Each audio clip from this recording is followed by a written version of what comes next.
Estávamos nos reunindo para um brunch mensal na casa da minha cunhada Bárbara, até que meu marido me ofereceu um café que ele disse ter sido feito especialmente para mim. Mas o cheiro daquela bebida não estava normal. Naquele momento, um arrepio de pavor percorreu minha espinha. Então troquei de copos silenciosamente com sua irmã, aquela que sempre me odiou e nunca perdeu a chance de me humilhar. 30 minutos depois, algo terrível aconteceu. Eu sou Cecília, casada há 3 anos com Luciano. Estávamos na casa de Bárbara, minha cunhada, para o nosso brunch mensal, um evento que ela fazia questão de manter, mesmo depois de 3 anos de um relacionamento que eu já suspeitava não ser tão genuíno quanto parecia. Foi Luciano, meu marido, quem me entregou a xícara. Especialmente preparado para você, amor. Ele disse com um sorriso que não alcançava seus olhos. Algo naquele gesto, aparentemente carinhoso, fez meu estômago revirar. Não era apenas o cheiro, era tudo. Segurei a xícara entre as mãos e olhei o líquido escuro, sentindo um arrepio percorrer minha espinha. Um flash de memória me atingiu. Já era a 3ª vez naquele mês que eu passava mal depois de comer ou beber algo na casa deles. Coincidência? Talvez. Mas eu não acreditava mais em coincidências. Está tudo bem? Perguntou Bárbara, aproximando-se com aquele sorriso perfeitamente ensaiado. Você parece pálida. Estou ótima, respondi, forçando um sorriso. Foi nesse momento que percebi. Um olhar rápido, quase imperceptível, trocado entre ela e Luciano. 1 segundo apenas, mas foi o suficiente para confirmar o que meu instinto já gritava. Eles estavam tramando algo, e eu era o alvo. Coloquei a xícara sobre a mesa, fingindo apreciar a conversa ao nosso redor. Outros convidados falavam sobre trivialidades, enquanto eu tentava processar o que estava acontecendo. Nos últimos meses, quantas vezes eu havia sentido dores inexplicáveis, náuseas repentinas, sempre depois de alguma refeição preparada por eles. O padrão estava lá, claro como água, mas eu me recusava a enxergar a verdade dolorosa. As pessoas que deveriam me proteger estavam tentando me ferir. Precisava agir. Mas como confirmar minhas suspeitas sem me colocar em perigo? A oportunidade surgiu quando Bárbara se distraiu com outros convidados. Levantei-me, caminhando em direção à mesa onde estavam as bebidas. Fingi tropeçar levemente, criando uma pequena confusão. No movimento, troquei minha xícara pela dela. Foi rápido, discreto, ninguém notou. Está tudo bem, querida? Luciano perguntou, sua voz carregada de falsa preocupação. Só um pequeno tropeço, respondi, sentando-me novamente. Preciso fazer uma ligação rápida. Assunto do trabalho. Com essa desculpa, posicionei-me no escritório de Bárbara, de onde podia observar a sala. Meu coração batia forte contra minhas costelas, enquanto via minha cunhada voltar para seu lugar e pegar a xícara. A minha xícara com o café especial que haviam preparado para mim. O tempo pareceu desacelerar enquanto observava Bárbara levar a bebida aos lábios. 1 gole. 2. Ela colocou a xícara na mesa e continuou conversando normalmente. Por um segundo, pensei que havia imaginado tudo, que estava ficando maluca. Mas então, algo aconteceu. O rosto dela foi perdendo a cor. Suas mãos começaram a tremer, derrubando a xícara sobre o tapete caro. Tentou se levantar, mas cambaleou, apoiando-se pesadamente na mesa. Bárbara! Alguém gritou alarmado. Luciano correu para ela, o pânico estampado em seu rosto. Foi nesse instante que o ouvi murmurar, acreditando que ninguém mais escutaria. Não era para você beber isso. O mundo parou. Aquela frase confirmava tudo o que eu temia. Bárbara, mesmo em seu estado debilitado, encontrou forças para lançar um olhar acusador para Luciano. Você disse que só deixaria ela, fraca para não ir à reunião do conselho. Ela sibilou, antes de se dobrar em dor. Alguém gritou para chamar uma ambulância. A confusão tomou conta da sala. Eu permaneci paralisada, processando a confissão informal que acabara de ouvir. Não era um acidente. Não eram paranoias minhas. Era real. Meu próprio marido e sua irmã estavam me envenenando. A sala começou a girar ao meu redor. Não por causa de algum veneno, mas pelo peso daquela revelação. As pessoas que eu considerava família, em quem confiava, com quem compartilhava minha vida, estavam deliberadamente tentando me machucar. Enquanto a ambulância era chamada e Bárbara gemia de dor no sofá, percebi que precisava agir com inteligência. Não podia simplesmente acusá-los. Seria minha palavra contra a deles. Precisava de provas. Discretamente peguei meu celular e comecei a gravar. Aproximei-me de Bárbara, fingindo preocupação, enquanto ela, entre espasmos de dor, continuava a falar. Por quê? Comigo? Ela murmurou para Luciano. Era só para enfraquecer ela, para o contrato Guimarães. O contrato Guimarães. Claro, a peça que faltava no quebra-cabeça. Bárbara trabalhava para uma empresa concorrente à minha, e ambas disputávamos o mesmo cliente de alto valor. Na semana seguinte haveria uma reunião decisiva do conselho, onde eu apresentaria nossa proposta final. Se eu não estivesse lá, ou parecesse doente e instável, perderia credibilidade. Foi nesse momento que entendi a extensão da traição. Não era apenas pessoal, era profissional. Eles queriam me destruir em todas as esferas da minha vida. Quando a ambulância chegou e os paramédicos começaram a atender Bárbara, consegui me aproximar o suficiente para ouvir o que ela dizia à equipe médica. Não sei o que aconteceu, tomei um café e comecei a passar mal. Se você tem alguma alergia ou condição médica, perguntou um dos paramédicos. Luciano interrompeu antes que ela pudesse responder. Não, ela é perfeitamente saudável. Deve ter sido algo que ela comeu mais cedo. A mentira saiu tão facilmente de seus lábios que senti náuseas. Quantas vezes ele havia mentido para mim dessa forma? Quantas vezes havia fingido preocupação enquanto planejava meu adoecimento? Enquanto Bárbara era levada para a ambulância, nossos olhares se cruzaram. Não havia arrependimento em seus olhos, apenas raiva por ter sido ela, e não eu, a vítima daquela vez. Segui a ambulância até o hospital no meu próprio carro, mantendo distância suficiente para não levantar suspeitas. Precisava estar presente quando os médicos descobrissem o que realmente havia no café. Precisava de provas concretas. No hospital, mantive-me afastada, observando. Luciano estava ao lado de Bárbara, sua linguagem corporal tensa, sussurrando algo que eu não conseguia ouvir. Tirei meu celular do bolso e comecei a gravar novamente. Não era apenas paranoia agora, era a autopreservação. Uma médica, que depois descobri ser a doutora Lúcia, saiu da sala de exames com uma expressão grave. Senhor Campos, ela chamou Luciano. Encontramos substâncias incomuns no organismo de sua irmã. Não parece ser uma intoxicação alimentar comum. Vi o rosto de Luciano empalidecer. Que tipo de substâncias? Compostos que normalmente não estão presentes em alimentos. Precisamos fazer mais exames, mas gostaria de saber se ela ingeriu algo fora do comum hoje. Luciano hesitou, e nesse momento de fraqueza, decidi me aproximar. Doutora, chamei. Sou Cecília, cunhada da paciente. Posso falar com a senhora em particular? O olhar que Luciano me lançou continha puro terror. Ele sabia que eu sabia. Em uma sala privada, mostrei a doutora Lúcia as gravações que havia feito durante o brunch, incluindo a confissão parcial de Bárbara sobre o café, que deveria ter sido para mim, e a menção ao contrato Guimarães. Acredito que meu marido e minha cunhada têm me envenenado sistematicamente nos últimos meses, expliquei, a voz tremendo ligeiramente. Sempre fico doente após consumir algo que eles preparam. Hoje, troquei as xícaras de café e foi Bárbara quem bebeu o que estava destinado a mim. A doutora. Lúcia ouviu com atenção, seu rosto endurecendo à medida que compreendia a gravidade da situação. Vou chamar a polícia imediatamente, ela disse.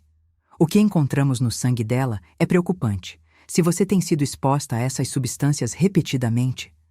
Tenho um arquivo, interrompi, abrindo meu celular para mostrar a ela. venho documentando cada episódio. Datas, o que comi, sintomas, quanto tempo durou. Tenho fotos dos remédios que tomei, resultados de exames que fiz por conta própria. A meticulosidade do meu registro pareceu impressionar a médica. Você suspeitava há muito tempo. Suspeitava, confirmei, mas nunca quis acreditar. Quem imagina que seu próprio marido... Minha voz falhou. A realidade da traição ainda era um golpe duro demais para processar completamente. A polícia chegou rapidamente. Uma detetive chamada Sônia me entrevistou em uma sala separada, ouvindo toda a minha história com atenção profissional. Mostrei a ela não apenas as gravações daquele dia, mas também áudios que havia coletado secretamente nas semanas anteriores, conversas entre Luciano e Bárbara sobre como alguns dias de doença seriam suficientes para me tirar de cena em compromissos importantes. Tenho um segundo celular, confessei, tirando um aparelho menor do bolso interno da minha bolsa. Comecei a usá-lo exclusivamente para gravar conversas quando minhas suspeitas aumentaram. Em um dos áudios, claramente se ouvia Bárbara dizendo: "Desta vez precisa ser mais forte. Ela se recuperou rápido demais da última vez." A detetive Sônia ouviu tudo com expressão impassível, mas seus olhos revelavam que ela compreendia a gravidade do que estava acontecendo. "Senhora Campos, vamos precisar de um mandado para revistar sua casa e o escritório de seu marido. Há algum lugar específico que devamos verificar?" Pensei por um momento. O escritório dele em casa tem uma gaveta sempre trancada, e no apartamento de Bárbara, no quarto de hóspedes, há uma caixa de medicamentos que ela sempre mantém fora do alcance. Enquanto a polícia se mobilizava, fui submetida a exames para verificar se havia resíduos tóxicos em meu organismo. Os resultados confirmaram minhas suspeitas. Havia traços de substâncias similares às encontradas em Bárbara, embora em quantidade menor. "Exposição crônica", explicou a doutora. Lúcia, olhando para os resultados. "Seu corpo mostra sinais de ter processado essas substâncias repetidamente. É um milagre que não tenha havido danos permanentes aos seus órgãos. Um milagre, ou talvez o fato de que eu, secretamente, já havia começado a tomar precauções, evitando comer ou beber qualquer coisa que não tivesse preparado eu mesma quando estava com eles." A busca no escritório de Luciano revelou o que a polícia chamou de kit de envenenamento. Frascos com compostos farmacêuticos raros, normalmente restritos a testes laboratoriais, junto com anotações detalhadas sobre dosagens e reações. A descoberta foi o golpe final na minha já fragilizada confiança. Enquanto esperava na sala de espera do hospital, olhando pela janela para o céu que escurecia, tentei processar como havia chegado a esse ponto. Como não percebi antes? Quantos sinais ignorei? Quantas vezes descartei minhas suspeitas, achando que estava sendo paranoica? A porta se abriu e a detetive Sônia entrou, seu rosto mais suave do que antes. "Senhora Campos, prendemos seu marido e sua cunhada está sob custódia policial aqui no hospital. Assim que ela receber alta, também será presa." Assenti, incapaz de falar. O alívio e a dor se misturavam em uma tempestade emocional que me deixava entorpecida. "A médica informou que a substância presente no café hoje tinha potencial letal", continuou Sônia, sua voz cuidadosamente controlada. Não era apenas para incapacitá-la, era muito mais sério. A revelação caiu sobre mim como uma avalanche. Não estavam apenas tentando me deixar doente. Estavam tentando me matar. "Por quê?" consegui perguntar, minha voz quase um sussurro. "Bárbara confessou parcialmente", respondeu Sônia. Aparentemente, ela sentia inveja de sua ascensão no mercado. "O contrato Guimarães era apenas a ponta do iceberg. Ela viu como você estava crescendo profissionalmente enquanto ela estagnava. E seu marido..." Ela hesitou. "Por favor, me diga." "Seu marido mencionou um seguro de vida substancial em seu nome, feito há 6 meses." O ar escapou dos meus pulmões. 6 meses. Exatamente quando os acidentes começaram a se tornar mais frequentes. "Ele planejou tudo", murmurei, mais para mim mesma do que para a detetive. Os meses que se seguiram foram um turbilhão de depoimentos, audiências preliminares e preparação para o julgamento. Dormir tornou-se um luxo raro, substituído por noites inquietas repletas de pesadelos onde xícaras de café me perseguiam. Mudei-me para um pequeno apartamento no outro lado da cidade, incapaz de permanecer na casa que compartilhava com Luciano. Cada canto guardava memórias agora envenenadas por sua traição. A promotoria construiu um caso sólido. As provas eram avassaladoras. Os frascos encontrados no escritório de Luciano, as anotações detalhadas sobre dosagens, as gravações, as mensagens de texto e o laudo médico que comprovava a presença de substâncias tóxicas tanto no meu organismo quanto no de Bárbara. A investigação descobriu que os compostos haviam sido roubados de uma farmacêutica onde um amigo de Luciano trabalhava. Ele havia usado seus contatos para obter substâncias que seriam difíceis de rastrear em exames comuns de sangue, algo que só foi detectado porque a doutora Lúcia solicitou testes específicos após ouvir minha história. O dia do julgamento chegou com o peso de uma sentença já conhecida. O tribunal estava cheio, majoritariamente de jornalistas atraídos pelo caráter sensacionalista do caso. Executiva envenenada pelo próprio marido e cunhada por inveja profissional. Minha vida privada, minha dor, transformada em manchetes e especulações. Sentei-me na primeira fileira, as mãos tremendo levemente apesar das semanas de preparação psicológica. Quando Luciano entrou, algemado e escoltado por policiais, nossos olhares se cruzaram brevemente. Não havia arrependimento em seus olhos. Apenas uma frieza calculista que me fez questionar se algum dia havia realmente conhecido o homem com quem me casei. Bárbara veio em seguida, seu semblante outrora confiante, agora marcado pelo peso das acusações. Diferente de Luciano, ela parecia menor, quase frágil, como se finalmente compreendesse a gravidade de suas ações. O julgamento durou 2 semanas intensas. A promotora, doutora Renata, apresentou meticulosamente cada evidência, construindo um caso inegável de premeditação e crueldade. Senhoras e senhores do júri, ela disse em sua argumentação final, o que temos aqui não é um crime passional ou um momento de fraqueza. É um plano calculado, executado friamente ao longo de meses. Os réus não apenas tentaram incapacitar a vítima, eles aumentaram progressivamente as doses até chegar a níveis potencialmente letais. As evidências mais impactantes foram os registros detalhados de Luciano. Cada página de seu caderno mostrava um cálculo preciso: quanto administrar, como disfarçar o sabor, quanto tempo levaria para fazer efeito. Era o diário de um envenenador, metódico em sua crueldade. Quando chegou minha vez de testemunhar, senti o peso de todos os olhares sobre mim. Respirei fundo e contei minha história, desde as primeiras suspeitas até o dia fatídico do brunch. Minha voz ocasionalmente tremia, mas mantive-me firme, determinada a não permitir que Luciano ou Bárbara vissem o quanto haviam me afetado. Senhora Campos?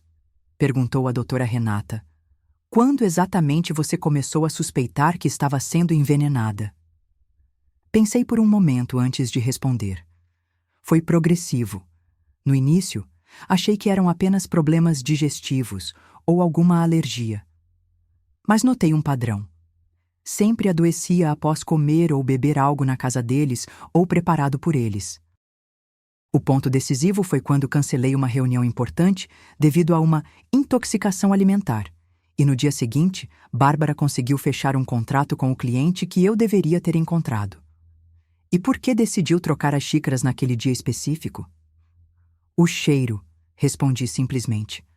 O café tinha um odor metálico estranho, e vi um olhar entre eles, um olhar de cumplicidade que confirmou minhas suspeitas.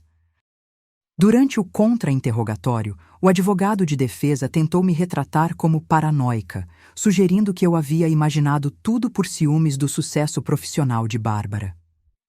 Senhora Campos, Não é verdade que a senhora sempre teve uma relação tensa com sua cunhada devido à competição profissional? Mantive-me calma. Éramos concorrentes no mercado, sim, mas isso não significa que eu esperava que ela tentasse me matar por causa disso. O momento mais surpreendente do julgamento veio quando Bárbara decidiu testemunhar contra Luciano em uma aparente tentativa de reduzir sua própria sentença. Foi ideia dele, ela declarou, evitando olhar para o irmão. No início, era apenas para deixá-la doente ocasionalmente, prejudicar sua imagem profissional. Mas Luciano queria ir além. Ele disse que se ela morresse, ele receberia o seguro e poderíamos expandir nosso negócio juntos. O advogado de Luciano imediatamente objetou, mas o estrago já estava feito. A confissão de Bárbara apenas solidificou o que as evidências já mostravam.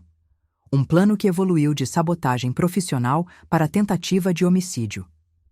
Após 2 dias de deliberação, o júri retornou com o veredito. Culpados. Tentativa de homicídio e conspiração. O juiz não hesitou em aplicar a pena máxima, destacando a frieza calculista e a traição das relações mais íntimas de confiança como agravantes.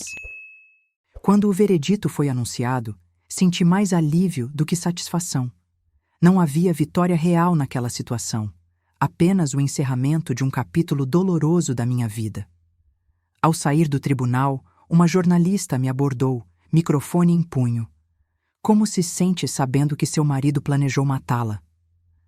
Olhei diretamente para a câmera, encontrando forças que não sabia que possuía. Sinto que sobrevivi. Não apenas ao veneno, mas à traição. E isso é tudo o que importa agora. 1 ano se passou desde o julgamento. As manchetes sensacionalistas eventualmente desapareceram, substituídas por novas tragédias, novos escândalos. Para o mundo, eu era apenas mais uma história de traição e sobrevivência que brevemente capturou a atenção pública. Mas para mim, cada dia era parte de uma jornada contínua de reconstrução. Voltei ao trabalho com determinação renovada. O contrato Guimarães, que havia sido o estopim de toda a situação, foi apenas o começo. Usando minha experiência e resiliência como diferencial, conquistei novos clientes, expandindo minha carteira para além do que jamais imaginei possível. Mudei-me para um novo apartamento com vista para o mar. Nas manhãs, observo o nascer do sol enquanto preparo meu próprio café. Um ritual que, por meses, foi impossível devido aos flashbacks. Aos poucos, reconquistei pequenos prazeres que haviam sido roubados de mim. O processo de cura não foi linear. Houve dias em que mal conseguia sair da cama, paralisada pelo medo e pela desconfiança. Comecei a fazer terapia 2 vezes por semana, desenterrando camadas de trauma que iam muito além do envenenamento físico. O pior veneno, disse minha terapeuta certa vez, foi a traição. O corpo se recupera das toxinas, mas a alma leva mais tempo para processar a quebra de confiança. Ela estava certa. A traição de Luciano e Bárbara havia contaminado não apenas meu corpo, mas minha capacidade de confiar. Cada novo relacionamento, profissional ou pessoal, começava com uma camada de suspeita que eu lutava conscientemente para dissolver. No aspecto profissional, contudo, encontrei minha maior redenção. A empresa para a qual trabalhava me promoveu a diretora executiva, reconhecendo não apenas minha competência, mas a força demonstrada durante toda a aprovação. O contrato Guimarães, que Bárbara tanto cobiçava, tornou-se o menor dos meus clientes, à medida que atraí contas maiores e mais prestigiosas. 6 meses após o julgamento, recebi um convite inesperado. Uma fundação que trabalhava com vítimas de violência doméstica queria que eu compartilhasse minha história em um evento beneficente. Meu primeiro instinto foi recusar. Expor minha dor parecia impensável, mas algo na carta me tocou profundamente. Sua experiência pode iluminar o caminho de quem ainda está na escuridão. Aceitei. No dia do evento, subi ao palco com as pernas trêmulas, encarando uma plateia de rostos desconhecidos que aguardavam minhas palavras. Respirei fundo e comecei. Meu nome é Cecília.